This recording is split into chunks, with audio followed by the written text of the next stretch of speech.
All right, it's a little past 4. We're going to go ahead and get started. We have a quorum, so we're going to go ahead and start the meeting.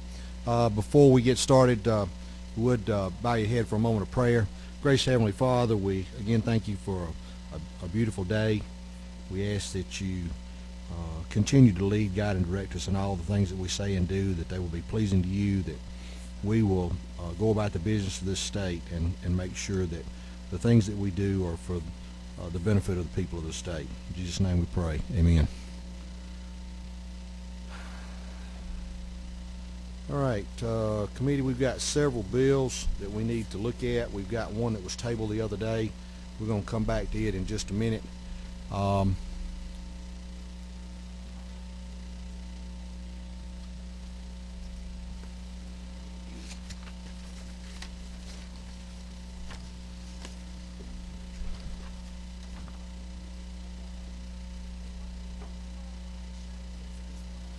Representative McCall will hear House Bill 1146.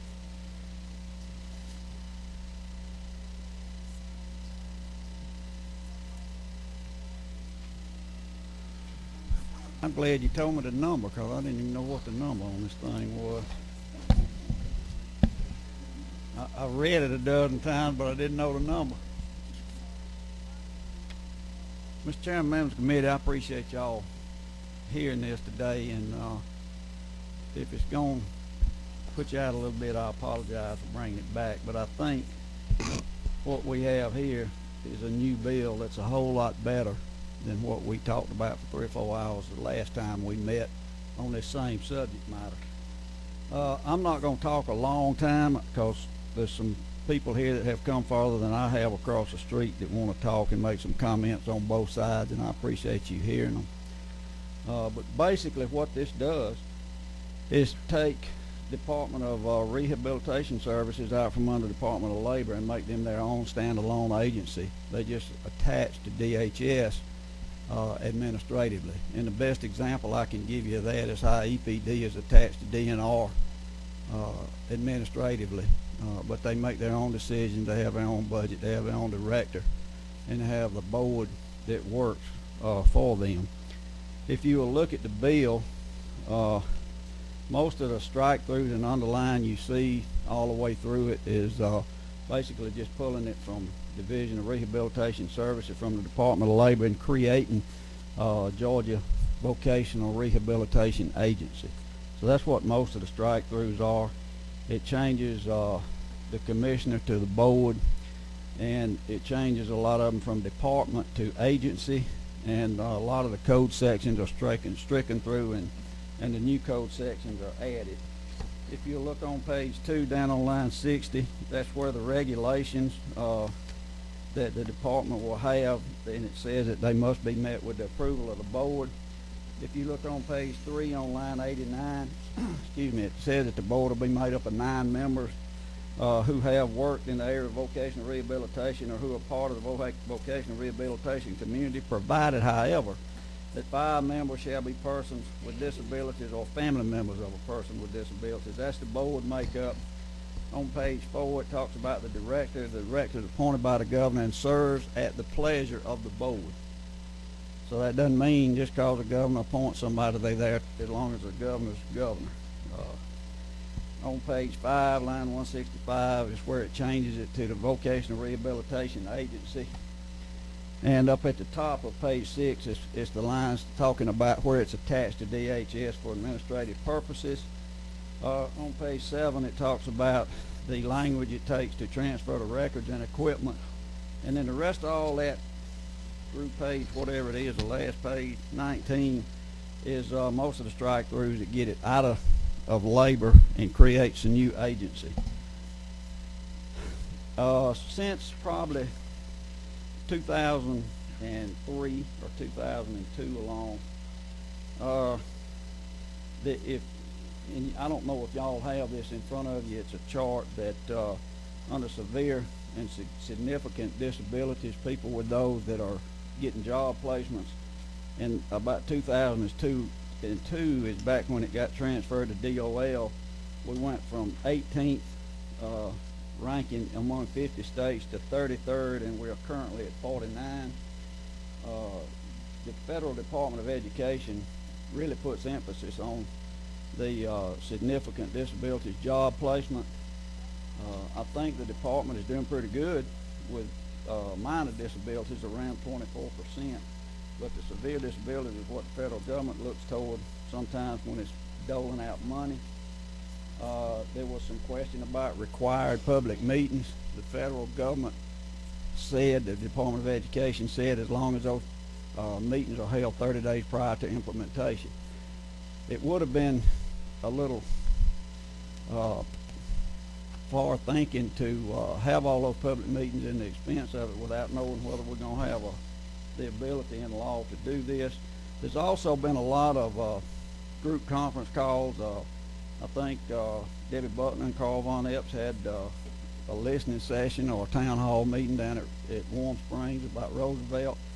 As far as I know, Carl hadn't said anything about having any problems with that. We are getting him some answers, or have already got him some answers. There's been several agencies and advocacy groups that have said okay to this move, that they want in different meetings across the state and in Atlanta. And with that, I'm going to sit down, or I'll try to answer some questions if y'all have any. But there's some people here that want to talk, probably, I'm sure, on both sides, whatever your sign-up sheet says. But well, I don't have any. I don't have one person that signed up. But I've got a question for. Okay, I had one right here. Is it still going around? Now, if you testified before, we've heard your testimony on the movement of this agency.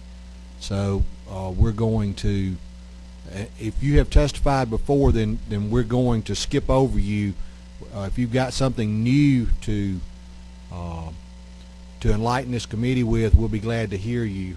But if you've testified before, then we're going to ask you to keep your seat because we've heard you. I have a question for you, Representative Maddox. Mr. Chairman, on the appointment of the board members, yes, sir. And it says start off to get them all in there and in 3-year terms. Is there a limit as how many 3-year terms they can serve, or do they just serve as long as the governor continues to reappoint them? If you look on line 95, okay, I was. it talks about the appointment. That's what I was looking at. But then it goes on over, Mr. Chairman, over 98 says they will serve for 3 terms of 3 years. And what my question is, will once they fill this 3-year point, will they be reappointed, or is there a term, a limit of how many times they can be appointed? All it says is that such members shall serve until their successors are appointed. But it goes on line 100, Representative Maddox. It says that each such member shall be eligible for reappointment to successive terms of office as members of the board. I don't know if there's a term limit. I don't think it is. It doesn't say that. So, all right. Does anyone else on the committee have a question? Representative McCall, I did have one thing I wanted to mention. There's been a lot of discussion, and I've gotten a lot of emails about that the people that this most affected were not part of the process.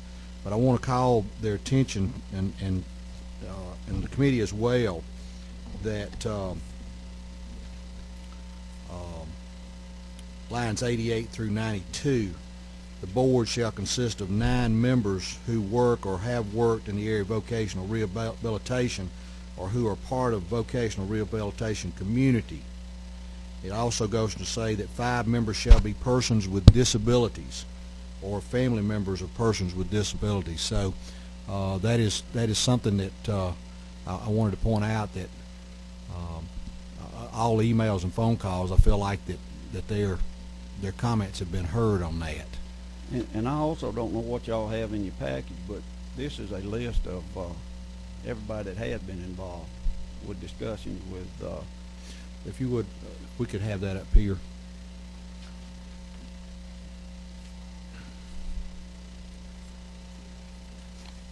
I don't know. I don't know, ma'am. I don't know what y'all have in your package and what you don't have. But that's a pretty extensive list, and I think if you hear from some of these other folks, they're going to tell you they've been involved with some of this. On this list, for the people in the audience, the Engaged Advocacy Organization, there are 16 groups that have been that have been part of this process on this. And separate of those, I got letters in a package here from individuals, from former directors, from different groups too, from groups representing the blind to people with severe disabilities that say they want this. Okay. Does the committee have anything else for Chairman McCall?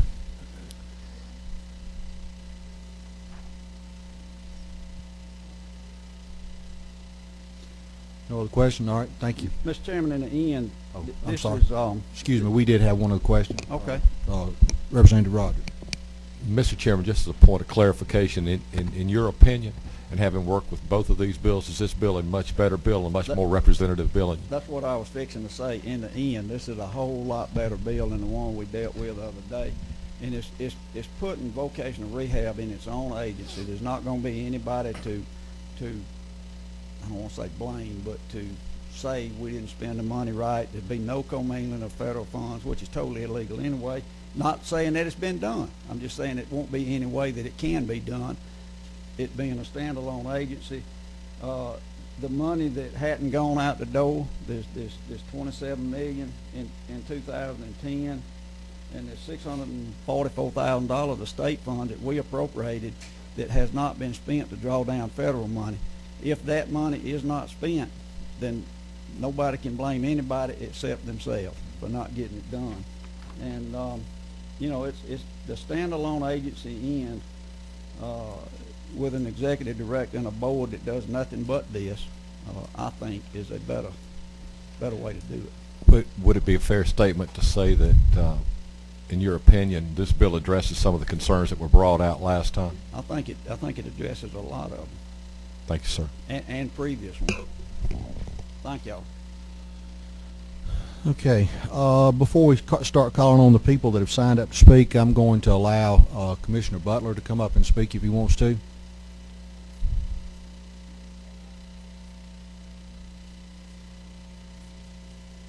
Okay. We'll go ahead and start taking these names. Remember, if you put your name down but you spoke before, we would and we're gonna put a limit of just a couple of minutes on this. Greg Kirk.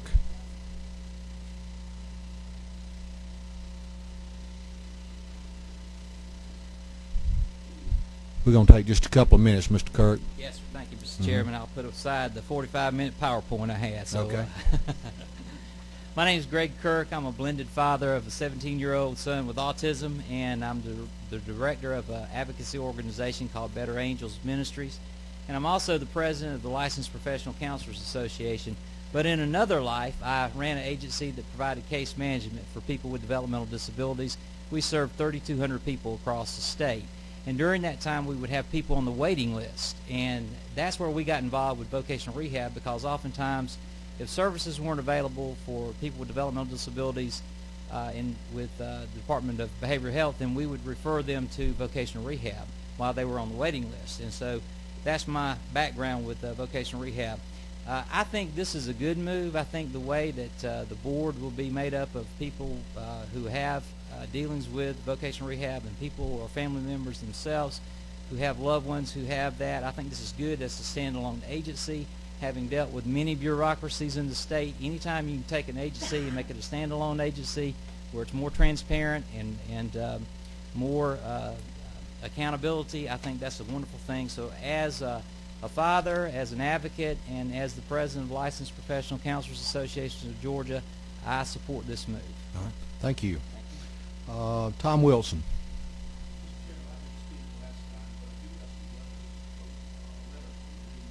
Mm-hmm. Okay.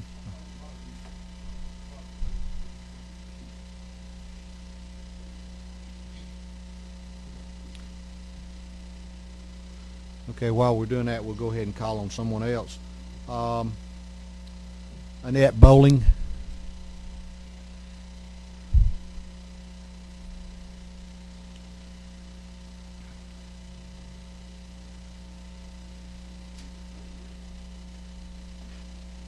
Mr. Chairman and members of the committee, I want to thank you for allowing me this opportunity to talk to you about supporting House Bill 1146.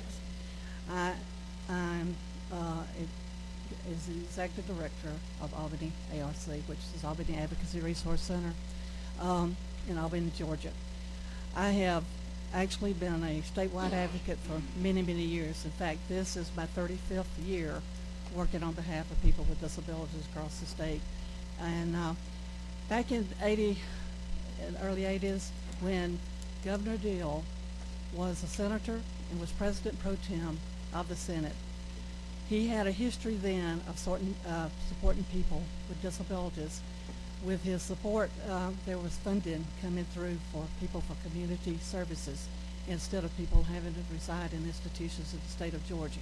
So he has a very strong history of supporting people with disabilities, and I want to applaud him for House Bill 1146. This is something that many advocates, many people with disabilities, many family members, and even employees of vocational rehabilitation has been wanting for many years to have its own separate agency. So I want to applaud the governor for allowing that to happen and moving vocational rehabilitation out of the Department of Labor as a standing alone agency, administratively attached to DHS. And again, I thank all of you. I'd ask you to please pass House Bill 1146 out of the committee. Thank you. Thank you for coming forward. Sandra Edge.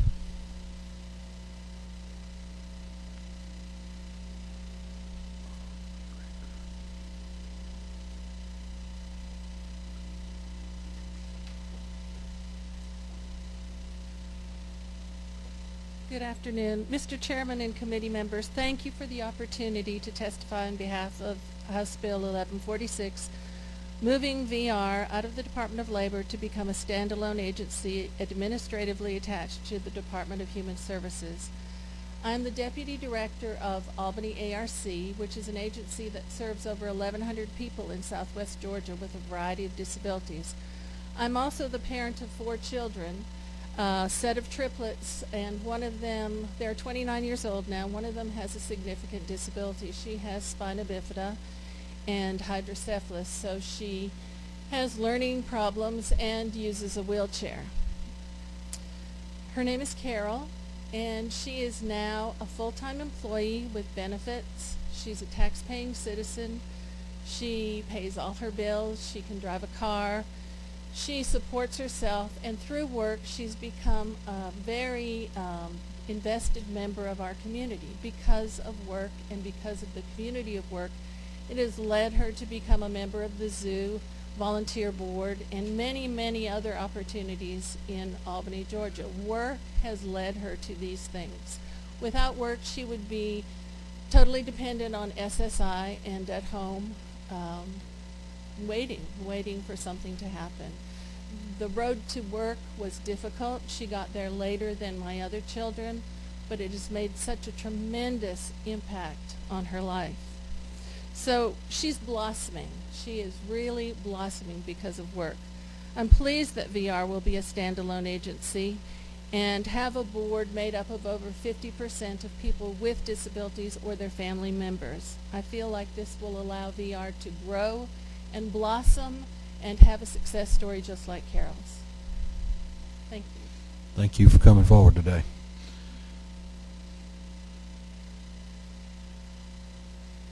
Jimmy DeFour.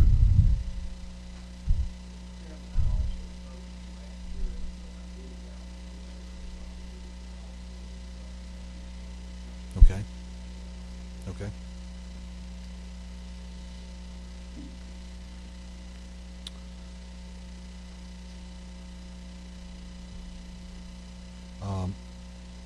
Susie Green.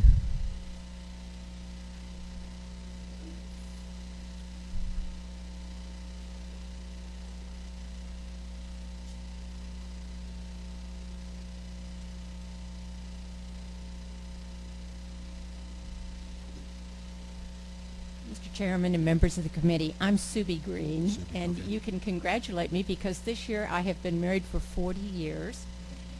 30 of those years I have been part of the blind community because my husband Phil became blind after we were married. And for the last 10 years, I have been the president of the Center for the Visually Impaired in Atlanta. For about the past 5 years, I've heard members of the blind community passionately argue the importance of having a commission for the blind. I think that House Bill 1146 does address that need that they have so wanted over the years, particularly with the representation on the new board of people with disabilities. So I'm looking forward to the time when we move from 49 to 18, but to number 1 in the nation for the services that we provide through vocational rehabilitation. I support this bill, and thank you very much for the chance to say that. I have one question for you, Yes. please.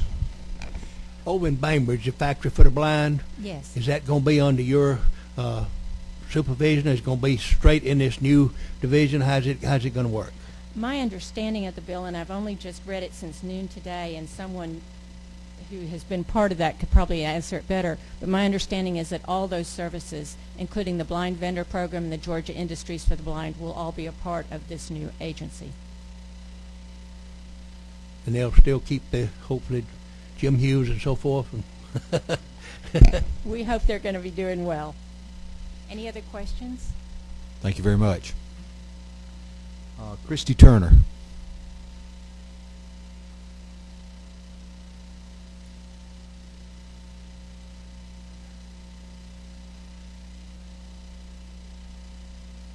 I have some letters from Beth English with the Easter seals that I can give to the committee, and also a letter from the Executive Director, Deidre O'Brien, with the ARC of Georgia.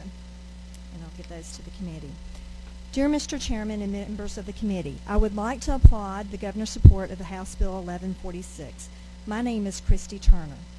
I serve as the Executive Director of the ARC of Douglas County. I am also a parent of a young daughter with developmental disabilities and have an older sister with developmental disabilities. I attended the Alliance for Full Participation in Washington, D.C. this past year and heard from people across the country saying now is time for everyone to have a job, real jobs. It's everyone's business. Georgia has a team of individuals that attended the summit that is committed to achieving the summit's goal of doubling the number of Georgians with intellectual and developmental disabilities who have good jobs in the community by 2015. This bill will help Georgia focus on finding employment for individuals with intellectual and developmental disabilities. The bill will also make the agency more transparent, and there will be over 50% of the board directors composed of individuals with developmental disabilities and family members. The House needs to pass this bill with a full vote. Thank you. Thank you. Ms. Greenrich, you've spoken before, haven't you? I'm sorry.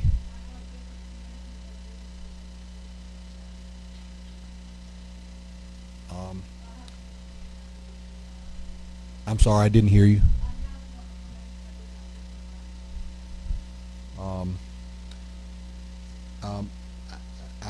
I haven't let anybody else speak that spoke before. If you've got something in writing or something that you can say from right there for just a minute or two, we'll.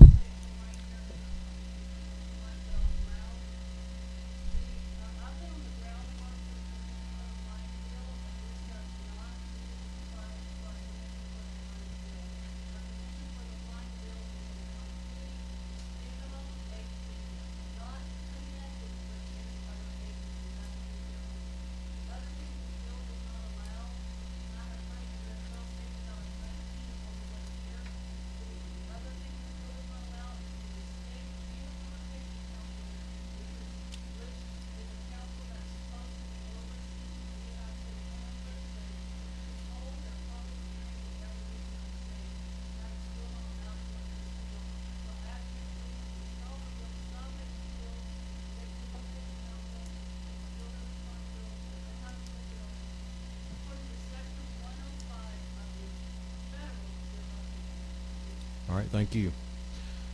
Did Commissioner Butler come in? Be glad for you to come up and say a few words if you like, Commissioner.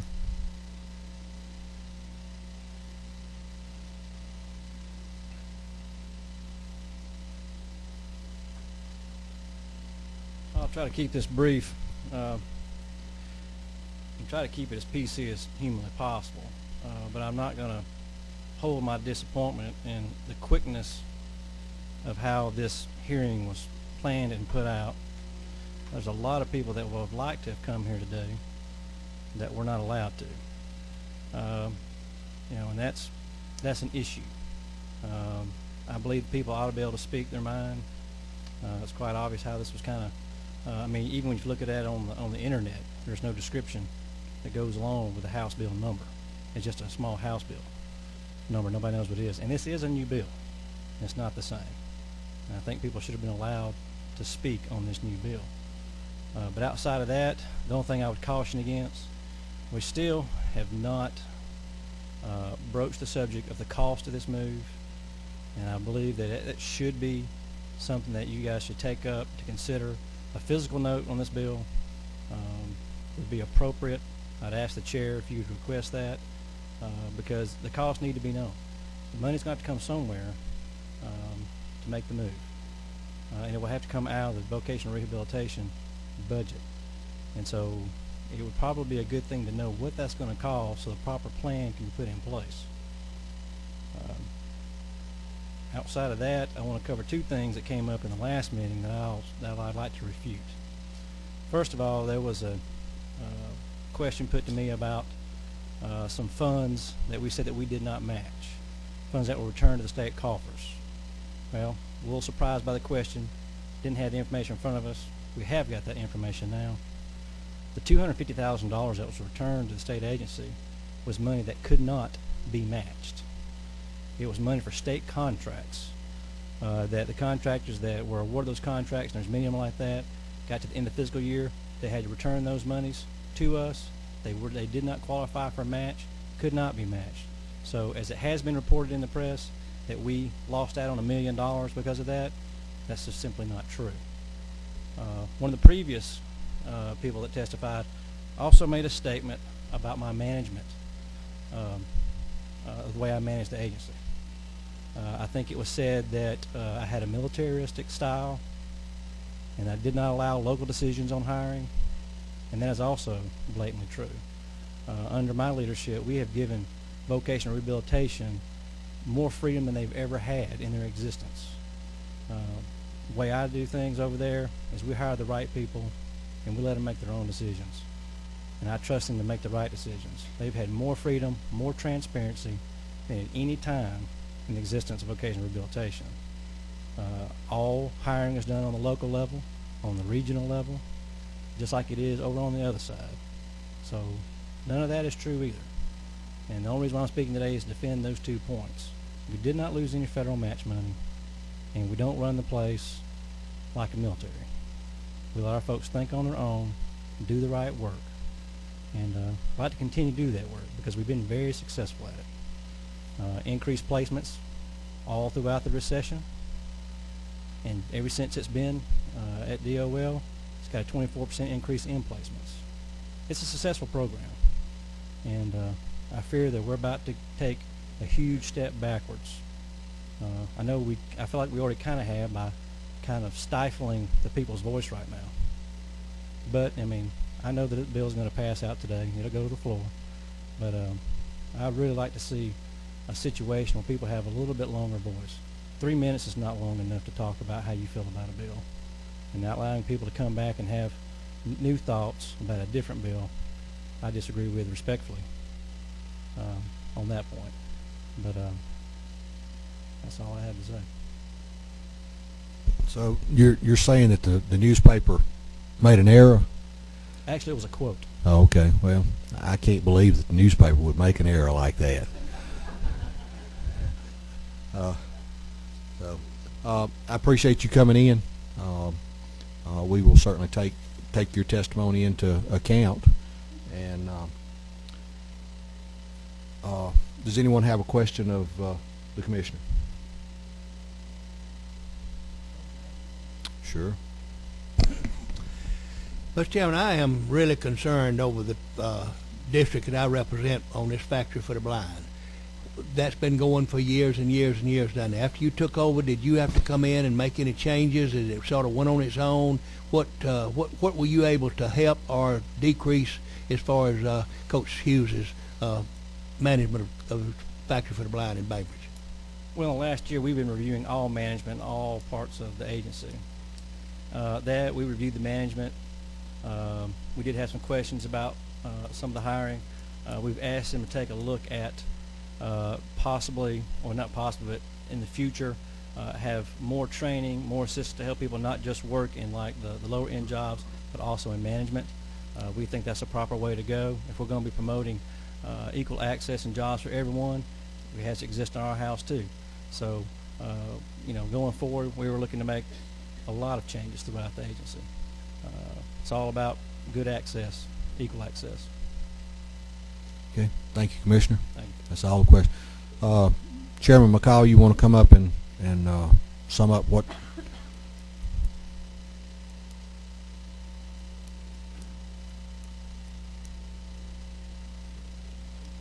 Again, Mr. Chairman, thank everybody that came at the last two meetings we had and today too. Excuse me, you can tell this is a passionate type move, but I think if a lot of folks that were opposing this move had some of the numbers that I have in this folder right here and some of the signatures that I have in this folder right here that I hadn't passed out, Doc, you would be real interested in some of these signatures I have for blind. You'd be a little at ease about some of the requests that these letters have made, and I'll be glad to show them to you, but not now. I don't want to take up any more time. Thank you all again for hearing this, and I would appreciate a positive vote on this bill. All right. I do have a question. Okay. Thank you. Okay. We'll have a discussion of committee members. Representative, go ahead. Thank you, Mr. Chair. I want to thank you all for coming back out this afternoon on such short notice. I agree with Commissioner Butler. I've been feverishly looking through this bill since about 12 o'clock noon when I found out about it. This bill is really hits home for me. My partner's mother was legally deaf and blind for the 25 years that I was in her life, and so I don't sit here, and I haven't been involved in this particular bill without having some sense of discrimination that people experience. I know other members of this committee have shared their own personal experience, and so today I'm going to come out and share my personal experience, which is one reason why I've been really pushing for the voice of the advocates to be heard on this. And when I say the advocates, I mean the people who walk out of their houses every day living with the disabilities, who should have a voice in how this particular process takes place. I know that this is not a perfect bill, but I am feeling better about the bill in that it's a standalone, and then also that we will have more than 50% of the members on this board who are actually people who are directly affected by, not just people who work in the particular industries that help, but the people who are the ones who once again are leaving out of their homes every day, living this particular situation. I wish that we had more time to do this. I agree with that too. I do not understand the rush into this. And I hope as we move forward and we create this particular board that the state will keep its commitment, that as the governor appoints the members of this board, that they really will come from the people who are living these lives every day. So with that, Mr. Chairman, I just want to say that I'm going to give my support to this particular bill, hoping and praying the whole way that we will do what we say that it will do. And let me take also a moment to say about getting the people's input after the fact. I'm also hoping that as we do those particular listening forums, those public hearings, that we will actually take the information from the advocates, from the people living who will be there. We've seen them here for the past 2 to 3 weeks. I know you all in the audience will do everything you can to get your brothers and your sisters back out there. I want a commitment from the state of Georgia and from our governor that as we create this program going forward, that not just the people on that list are at the table, but that the people who are also living this every day are at the table. And from this point on, that is what I will be advocating for and lobbying for and pushing for in these particular halls. So I want to assure those of you who are in the audience today that I will make that my own personal plan to try to get that done. Thank you. Thank you. Chairman Chanel.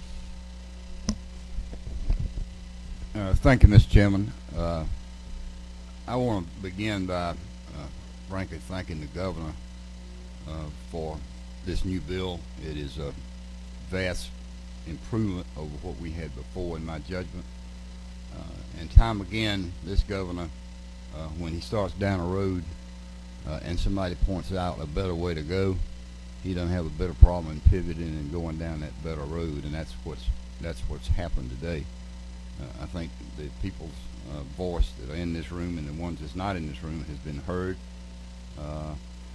I am a big fan of smaller, more focused government in terms of delivering to the folks. We've gone down the road and we have a pretty long history going back to Governor Carter when we started the Department of Human Resources. That didn't work out too good. Big, huge, mega agency. Left hand didn't know what the right hand was doing many times. And time again, when you have a smaller, more focused agency, when people get up in the morning in that agency and go to work, they know exactly what that job is. And it's not 15, 20, 30, 40 different things. They know what that job is. And we also don't have to look very far.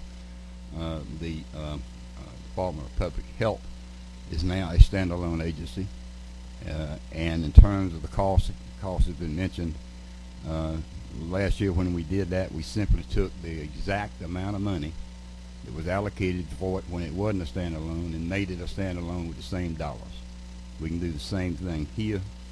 And I can tell you, those of you who've had interaction with the Public Health Department, the morale in that department, the attitude and the enthusiasm is in an all-time high.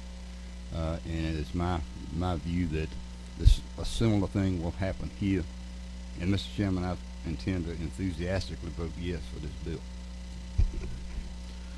Thank you, Mr. Chairman. We have heard the presentation. We've heard arguments for and against the bill. I'm open for from the committee for whatever the pleasure of the committee is. Representative Rogers. Thank you, Mr. Chairman. I'd like to thank my sweet mate, Representative Bell. She and I have had a couple of conversations about this, and there were some concerns that she had. We talked through whatever. Looking at the whole overall bill, it sounds like we're on the right track. I like the representation that I'm seeing with this, and based on that, I'd like to make a motion that this committee pass HB 1146 onto the full House. I have a motion. Do I have a second? I have several seconds. Any further discussion on the legislation from the committee? Okay. All those in favor of the motion, if you would, say aye. Those opposed, no.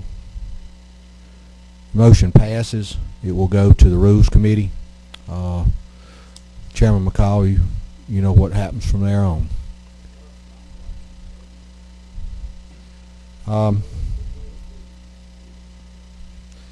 Okay, we still have a couple other bills to hear. If you are here for those, we're gonna be hearing those.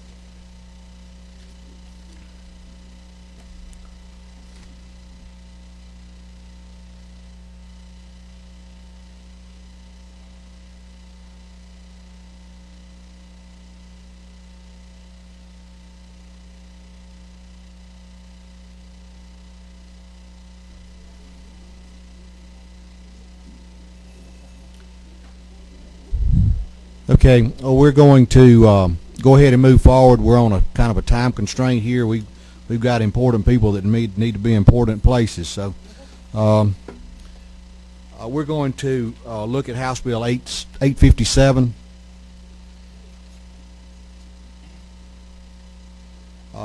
Members of the committee, we are going to be looking at another sub on this bill. We'll be working from LC 371411S.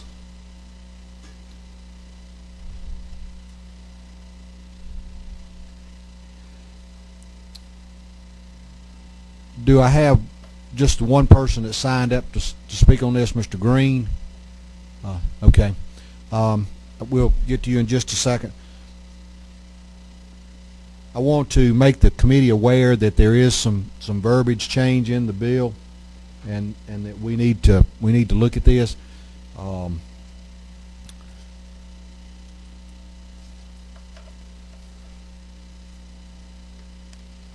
Representative Scott, we're ready. Go ahead. Today I bring to you LC 371411S.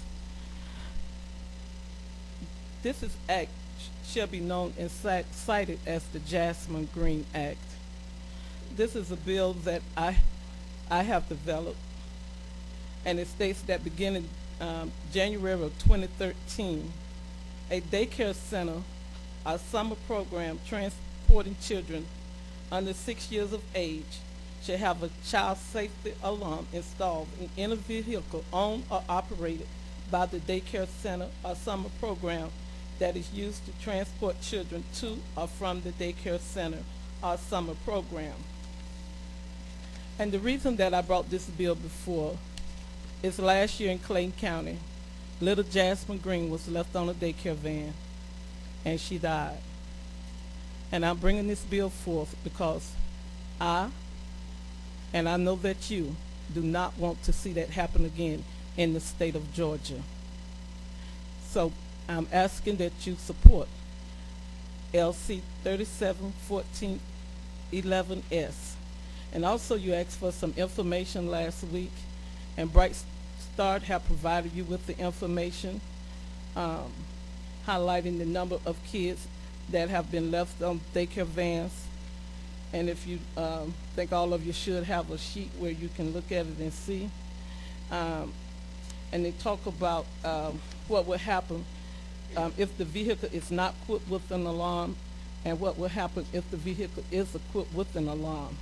And you can see that in the fiscal year 2010, July 1st, 2009 to June 30th, 2011, it was 11 kids left. And there was also 11 kids left in 2010 to 11. It was 11 kids left on daycare vans right here in the state of Georgia. And if you go ahead on and you look through more information, you will see over the last 5 years, it was 57 children left on daycare vans in the state of Georgia, and it could be more. And also you wanted the price of the alarm system. If you look in the information from Bright Start, they give you a list of companies that have the alarm system, as well as the prices of the alarms. So with that being said, I ask for your support. All right. For HB. Do I have any committee members that have a question of the author? Chairman Chanel. To the author of the bill, I'm just trying to get some information. How would this child safety alarm, I mean, would a CD come on and play something and tell them? I mean, how would it work? Yes, they have different types of devices, but they have a device. What happens is the alarm is in the back of the bus. So once the vehicle have come back from the daycare or gotten to the destination, once the driver cut it off and the kids get off of the bus, the driver will have to go all the way to the back of the bus, and as he's walking to the back of, she's walking to the back of the bus, the alarm will be voice activated, letting the driver know that they need to check between the seats, under the seats, and make sure there's no kids left on the bus. And he will have to personally mash the button to turn the alarm off, then proceed back to the front of the bus once he get off the bus, close. And if he didn't look and a child is left on the bus would still be triggered to have an alarm, and it would go off, and people outside of the bus will hear, and they'll know that someone is left on the van. Ms. Jimbo, just follow. Okay. It's all right. Sure. So, what if the bus stops and picks up, different kids at different places? I mean, would the thing go off? No, every it's not time? going to go off until it stops for the kids to get off the bus to leave the bus for like they go on a field trip, they get to Chuck E. Cheese. Once they get off the bus to go into Chuck E. Cheese, the alarm will go off. That means the children have exited the bus.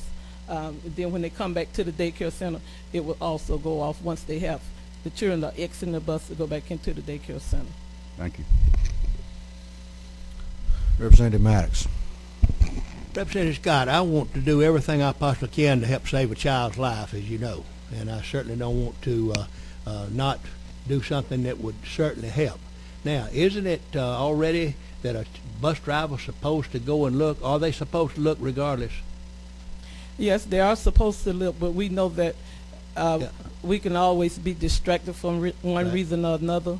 Okay. And a lot of times they do not look. And right now, bus drivers, they do not have to walk all the way back to the back of the bus.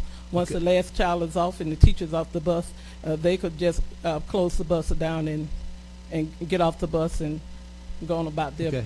their day. So what you're saying now is that if I'm the driver of the bus, and when I get the last child off or whatever, and I'm fixing to turn my ignition off, when I turn my ignition off, a beeper or something goes off in the back, Right. and I have to go back there to stop it. Yes, sir. That makes me look on both sides. Yes. Well, then you have a voice activate telling you to look on both sides. Okay. To look. If I don't go back there and mash that button off, and I say, well, it's going to go off in a few minutes, how long will it stay on? I'm just want to be sure that what we fixing to add to, if we add this, is going to save a child's life.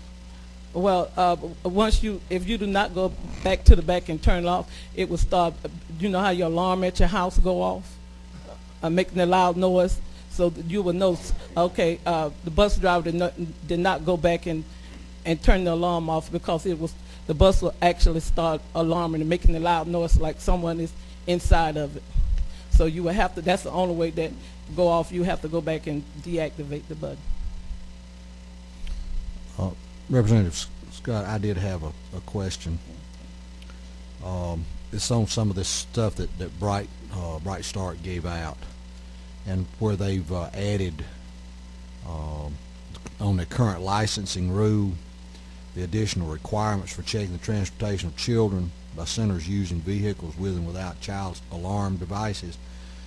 They've included an enhanced checklist accounting for each child's whereabouts. It's required on both types of vehicles. It says at least one physical check by center staff of the transportation vehicle is required for both types of vehicles. Would that not be enough? I realize that we're looking at 11 people left on the bus, but that is because I would say somebody didn't do their job. But at the same time, wouldn't it be possible for a child that say is wanting to hide could be left on the bus? You go back there and turn it off, you're looking from side to side, you still don't see that child, and it would still be left on the bus. No, I think with the voice activated alarm, it'll make you more conscious and aware that you need to look. If you own one of these daycare centers or one of these, I understand that, and I'm concerned about the additional red tape and also the cost, and that's the emails that I've been getting about the cost of that. They are already pushed to the limit. They're not being reimbursed like they should be. Any of these daycare centers go out of business, and that's going to be less positions for people to have a daycare to go to. Do you have any? Well, I would say that I think that a person's life is more than the cost of $200-300 to have a alarm put into a van, because they wouldn't want they also would not want the burden of a child being left on the van and a child dies. They wouldn't want that burden either, because it would cost them even more. Okay. All right, any other questions for the representative? Okay, we have one person that's signed up to speak. Mr. Green, if you'd like to come forward.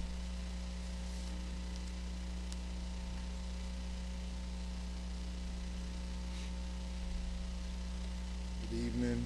My name is Charles Green. I am the father and head of the family that lost Jasmine Green last year. I hear a lot of stuff about costs, and last year we paid $8,000 for the death of my child, to bury her, put her in the ground. I don't know much about how y'all would get this to go across, but I don't want any other family member, grandmother, mother, father, uncle to have to deal with what I'm still dealing with right now. The daycares, there are a lot of great people work there. There are a lot of people that are helping our community, cheap, things of that nature. The daycare that my daughter went to was a prime example. People there, they were very nice, they were courteous. But there was something there that didn't help them finish doing their job. You say there was only 54 counts over the last 2 years. Those are only the reported ones. There are a lot of families right now that are behind me. They're scared because they don't know much about the daycare. There are a lot of other things, but I don't want to get to the side. I just want to stick to the fact of the matter that y'all are working on now. This will only help people do their job more. Our kids are our future. If we lose our kids, we don't have a future. You know, they have laws about animals that protect them from cars and things of that nature. Why not your kid? Why not your grandchild? Why not knowing that when you drop your child off, your child will come home to you that evening, and you're also a taxpayer in the community paying these people to look after. I feel like it's a great idea if it's perfected, you know. But just the alarm alone will make somebody turn around and do their job. Just to hear that sound, just to know the reason why that thing's on the bus now, the buzz and the beeping or whatever the alarm is. I don't want my daughter to just be left behind in the clouds, you know, along with the rest of the statistics in Georgia. There are a lot of stuff is going on. It's just not reported. You know, people leave a child on the bus for 30 minutes, then run out and catch themselves. You know, parents are not around. A parent, you know, makes a mistake sometimes. But when you're paying your money to get your child back after a hard day's work and they don't come home, that's like one of the worst feelings you would ever feel in your life. And I'm still feeling it. You can hear it in my voice when I'm talking because I'm trying to hold back emotions. This is almost a year. I have not dealt with my 2-year-old daughter, which was one of the beautifulest, smartest people at the age of 2 that I've ever met. You know, I don't know much about how to talk to you guys, so I'm just speaking as a parent, and I'm speaking as somebody who's hurt. And I know you've seen it on the TV, and I know if this, what she has isn't perfect, I know all of you together can put together one idea that can make it perfect. These are our kids, because tomorrow, who knows? You know, my daughter could have had the cure for cancer. You don't know that. My daughter could have had the cure for AIDS or anything. But if she would have had a 100% fighting chance that day, she probably would still be here. Only thing I do know is my daughter's not here, and this device wasn't on the van at that time. All right. Will you allow us to ask you some questions? All right. Representative Maddox. All right, I want to ask you a question. They picked your child up at your home in the morning and carried it to the daycare center and keep it and bring it back in the afternoon, Mr. There are some parents that have cases like that. Me, I drop my child off at the daycare center, and they go on field trips from there and come back home. It wasn't all just field trips. Sometimes they would just go to a bigger park where I guess it would be a field trip, but you know, it's not necessarily a Chuck E. Cheese or the zoo. It's necessarily just to get them out, you know, into different, just the transportation itself goes on while we're at work. But I'm confused now. When the field trip occurred and they left the daycare center with little Jasmine in the bus and with the other children, they went to the field trip, they unloaded there and left her on there while that, or they went back to the daycare and then left her? Where was she? They took her back to the daycare, and she was left in the parking lot of the daycare. And the rest of the kids got off? And the rest of the kids got off. She was the only person left in the car seat. And at the age of 2, my daughter was smart enough to get out of a car because she got out of mine all the time. And one last question. At the daycare center, why wasn't the director of the daycare center aware of that one of the children was not in the group? I wasn't there. I don't know much understand about the that. report, but I could probably say maybe she wasn't there. I don't know. Like, I can't necessarily say that day. I was at work myself. There's a lot of paperwork behind her. I'm pretty sure if we do some research, we could figure out why. But as of right now, just to stand up here and tell you, I can't tell you because I wasn't there. Okay. Thank you very much for your testimony. Representative Maddox, what they're looking at here, and this is from Bright Start. It says the vehicle is not equipped with an alarm. The staff person has to walk through the vehicle. They complete a checklist, and then they give that checklist to the director of the center. That's what's been enacted since this occurred with Jasmine Green. So, Representative Scott, would you like to wrap up on this? I do want to point out that the bill has been changed, and Representative Scott, you can tell me if I'm making an error on this, but not only does it include daycare centers, but it also includes summer programs that are transporting children under 6 years of age. So that is the big change in the bill right there. Yes, and that change came from Ella Renner's Okay. from Bright Start. All right. If you want to wrap up for us there. Again, I'm asking for your support for LC 371411S. I'm asking for your support with this bill. Thank you. I do have another question for you, please. I'm trying to it's been expanded to summer programs also, is that correct? Yes, that was a suggestion that I got from Bright Start, because she brought to the attention that during the summer times a lot of people have summer programs and they transport kids, and so therefore they should also be held to the same standard as daycare centers. So basically what's happening is that it's being expanded. Now, will this go on to like school buses, public school, or that are used on summer programs? I mean, I guess what I'm saying is, I understand it's been expanded to summer programs. What if a different vehicle is used for a summer program or whatever? If they're transporting younger kids of six and younger, then they will need some type of device, because we know that most of these accidents happens during the summertime, and kids happen to die from heat exhaustion and heat strokes on the vans. But yes, if they're going to be transporting more kids, then they would need a device to transport the kids. So you would have like YMCA or school buses that are used for like a church program, or church buses or something like. So basically what's happening is the pool has been expanded. Is that correct? Yes. Okay, thank you.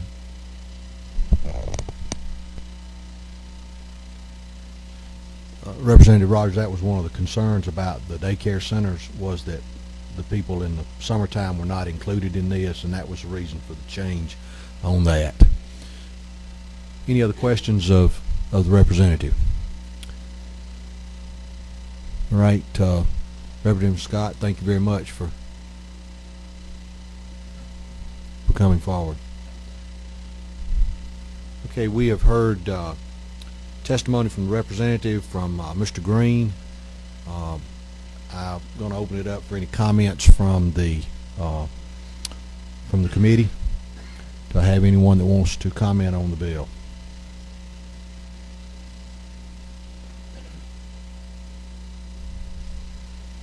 Representative Maddox. Well, we've heard both sides. We've heard about the extra cost. We've heard about all the different stuff and possibility of losing a daycare. But as far as I'm concerned, the loss of one child, you can't equal anything that would be a loss of a child. I'm going to make a motion, if you allow me, that we do pass. May not go, but I'm going to ask you. I will recognize you for that motion. Do I have a second? I have a motion and a second. Do pass. Do I have any other discussion? Representative? Mr. Chair, will this be a time that I can ask for a substitute, or is that not? We've got the substitute right here. Are you, that's what we've been operating on. Are you wanting to amend I it? want to amend the substitute. When would I- It'd be right now. Okay, I would like to amend the substitute, I mean, to take out summer programs. To delete that. All right, we have an amendment to remove the summer program. So we would just say we would go a daycare center and strike the words "or summer program." Is that what you're wanting to do? Yes, sir, I just want to take out and summer programs. I want to yes, delete that. All right. Are you making that in the form of a motion? Yes, sir, I move that we delete and summer programs. I have a motion to delete or summer program. Do I have a second? All right, we have a motion and a second. Do I have any other discussion? All right. We have an amendment on the table to delete the words "or summer program" in line 18. We have a motion and a second. All those in favor of that motion, if you would say aye. Any opposed? Like sign. All right. Those three words are deleted.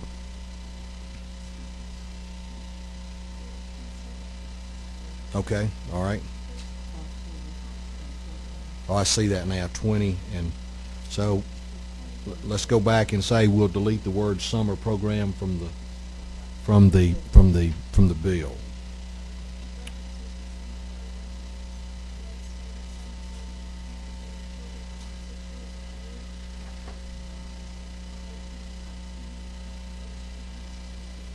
Yeah, sure.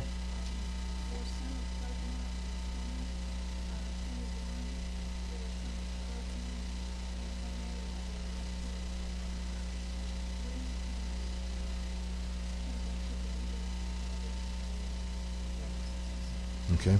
How about if we do this, since we're deleting the summer program, how about if we just get Legislative Council, if you'll just straighten that out for us if this bill passes? Okay. Is that amenable with everybody on the committee? Okay. We are now to what the committee wants to do as far as we did have a motion and a second. Any other as amended? Okay. And do I have a second for that? Okay. We have a motion and a second. Do I have any other discussion pertaining to the bill? All right, we're ready to vote. All those in favor of the measure, if you would say aye. Aye. Those opposed? Well, let me see now. Let me just get the noes, because that sounded like less. If you would just raise your hand where I can see the noes.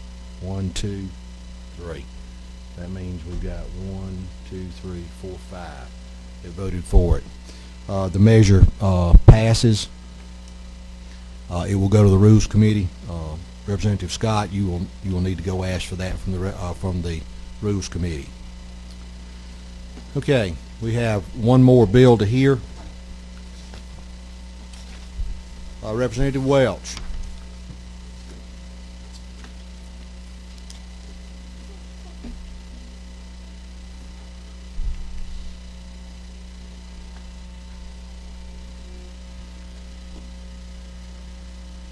Yes, sir, Mr. You're on. Chairman. Chairman Benton, thank you very much. Members of the committee, it's my pleasure to be here this afternoon. I hope not to keep you very long. You have a very short bill before you. This is House Bill 988. This is just to amend Chapter 4, Title 1, Official Code of Georgia. And this would just designate the second week of November as, quote, Kindness Week, unquote. It does not create a holiday, does not create any mandates. It is just a mere designation. The rationale for the bill comes from my home county and in part from my family. The passing of my brother, he was in the public school system. He had a disability. He had been treated very well through the school system, very well in the community. On his passing, the funeral home was, I think we had over 2,000 people attend the funeral. And these were his classmates, teachers, members largely of the educational institution in Henry County, so the Henry County school system. They came out because they were just struck with how gentle and kind he was. Sometimes God takes away things that we would normally be given and gives us other talents to utilize. In his case, he was just a sweet, honest, gentle young man. And I think that loss was felt by the community. As a result of that, members of the community started wanting to do something to remember that spirit. And what spawned from that was a kindness movement in Henry County. Every November, the second week of November, which comes just after his birthday, we celebrate Kindness Week. And it's celebrated mostly within the school system, but it is celebrated across the county. And you'll see the white signs with the blue ribbon that says "Kindness Works, pass it on." You may recall a few weeks ago I gave to you on your desk in a bag from Henry County an essay from children that they had written explaining why kindness was important to them and why we need to be more reflective of the idea of kindness. That came from children that wrote that in their various age groups throughout the Henry County school system. Now, the importance of kindness, and it's not necessarily this week, but the importance of the idea of kindness, I think, has been lost in our school systems. We have picked it up in Henry County, and I think it goes a long way when we're dealing with bills that you've seen. If you're on the education committee, if you're on rules, you've seen bills on cyberbullying. You've seen bills on bullying in general. You've seen bills on harassment. All of this in the juxtaposition of our children in school. I've not seen one bill that promotes the idea that we ought to be humane to each other. We're telling everybody not to be bad to each other. But I like the idea of saying we ought to be good to each other.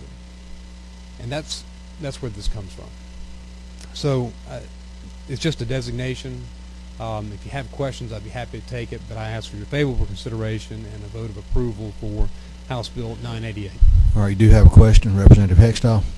Yes, thank you very much, Mr. Chairman. Let me say that I really respect what you're doing, and I certainly know it's something that all of us need to consider. But I think one of the things I'm sitting here trying to wrestle with is that kindness is so nebulous. I always see kindness as something that's very subjective and can be interpreted by different people. Can kindness be perhaps confused with manners? Can kindness be confused with giving somebody a hug? Can kindness be I'm kind to dogs, but I don't necessarily love dogs. So to me, it's just so general, and again, it doesn't say anything specific to me.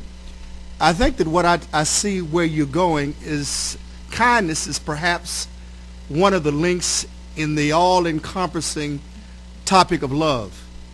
Love is the thing that I would say, if you came and say, well, hey, I'd like to have a week where everybody practice love, I think that you would get my attention a little bit more. The second thing is I wonder why I don't see with something this sensitive, so to speak, or something that could do so much for a community and for our society, like love, I don't see why I don't see more preachers, imam, priests, people maybe from temples, synagogues, or churches coming to support something like this. Now, let me also say that I understand the value of love, joy, and kindness. I understand what it does to the immune system. I understand that everybody from Deepak Chopra to Dr. Martin E. Seligman to... Representative, is there a question in there somewhere? Sir? sir, I respect you, and may I, Mr. Chairman, in all due respect. Okay. What I want to do is I want to help the man because I'm saying that I believe in what he's doing, but I'm just not quite sure if we said kindness, what kindness is. Okay. You know, somebody can slap the hell out of you and say, hey, I love you and hug you. So, I mean, I don't understand what kindness is, and Okay. I apologize if I'm taking up time. All right. So because of that, I'm gonna sum it up and be brief on it. All right. Right now, I don't understand where you're going. I really want to support you, but I really don't know what kindness means. I guess there's really no definition of it. And Mr. Chairman, I apologize for talking too long on that. That's all right. I just thought you were going to ask a question. Well, I guess I'm just saying. Maybe so, sir, that I am confused about this bill. And I would prefer to see, Mr. Chairman, if I might, please, and please forgive me, members of the committee. Perhaps I would prefer to see, we do so many things down here in terms of bills that we get inundated, and bills that I've been down here 18 years, we don't even remember and we don't even know what they do. I mean, I've had some bills that are very similar to this that touch on various topics. I would prefer to see this, Mr. Chairman, this is just my opinion, isn't it true, in the form of perhaps an urging resolution as opposed to a bill. I think when we start getting the bill, I see the bill process as something that we really can tangibly say, okay, the bill says that if you hit somebody with a stick, that's assault, and you're going to be able to go to jail. You know, I like to see something more tangible. When you say kindness is so nebulous, it bothers me. And I would prefer to see you with, I'd like to see you with churches, encouraging churches to, and temples and synagogues to get in kindness, isn't it true? And if you would do that, I think that I would be able to understand it better. And if it was in the form of urgent resolution, I'd overwhelmingly support it. Isn't that true? Yes, sir. I guess it is. Representative Hextall, I appreciate your kind remarks to me. Thank you. Representative Rogers. Yeah, I thought I knew where I was going, but after Representative Hexall got started, I'm beginning to wonder now too. No. And actually, you summed up and came where I was.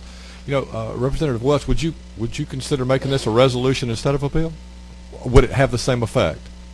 We've already passed on an invite resolution and, Okay. and a commending resolution to specifically to Henry County. This is everybody has, you know, is an ambassador for some cause. We each serve. You serve in Clarksville, Chairman Benton from Jefferson. You know, we're an ambassador from each of our areas, and in being an ambassador, sometimes you bring some of the positives and some of the negatives from the various places you come.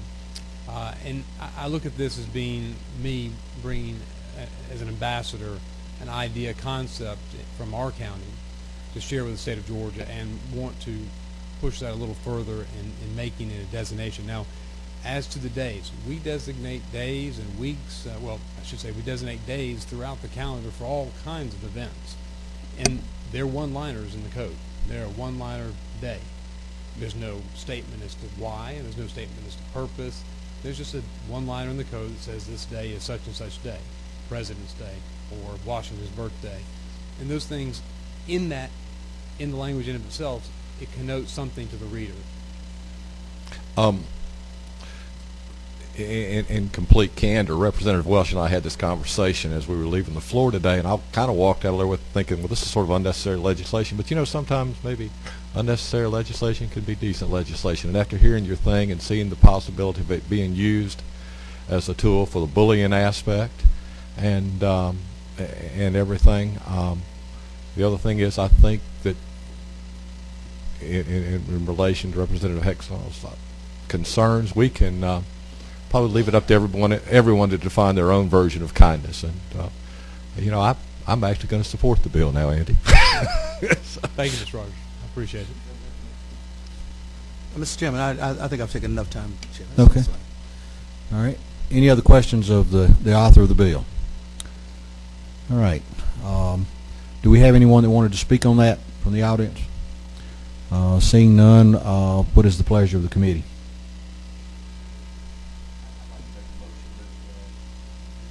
All right, we have a motion. Do I have a second? We have a second. Any other discussion on the bill? All right, we're ready to vote. All those in favor of the motion, if you would say aye. Those opposed?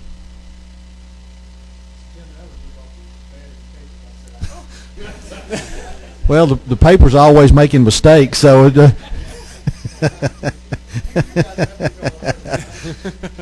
All right. The bill passes. It will go on to the Rules Committee.